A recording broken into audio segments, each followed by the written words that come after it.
Have you ever wondered why the United States plays world police, especially in its own backyard? Why does it have a habit of kidnapping presidents, overthrowing democracies, and backing dictators all in its own backyard? Well, the answer isn't just greed or power, it's part of it, but it's a rule book, and it was written 2 centuries ago and is still in use today. It's called the Monroe Doctrine, and it's the original blueprint to justify pillaging and plundering for the empire. Now, it all started in 1823. President James Monroe sends a message to Europe: no new colonies, no old world monarchies here. And let's kind of read between the lines here. It wasn't about protection, it was a property claim. The blueprint was drafted, and then in 1904, Theodore Roosevelt expanded it. He called it the Roosevelt Corollary. So basically, if a nation in the US's hemisphere was misbehaving, so too poor, too unstable, too indebted, America had the right to be its international police, to control, to extract. Then came the Cold War. The doctrine evolved again. Now, the foreign influence to fear was communism. Any leader who put their people before U.S. profits and corporate interests was branded a communist puppet.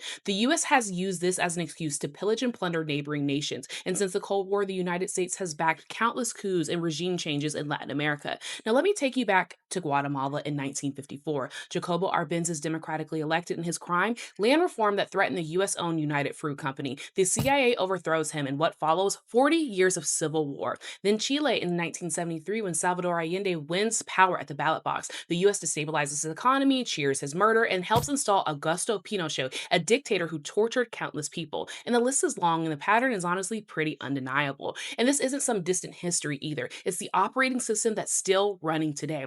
Which brings us back to the present. The current administration doesn't even hide it. They cite the Monroe Doctrine to justify their meddling. They've even joked about it, calling it the Done Road Doctrine after kidnapping Venezuela's head of state and attempting regime change. So let's be for real here. What we are seeing is a 200-year-old idea that turned sovereign nations into an American birthright.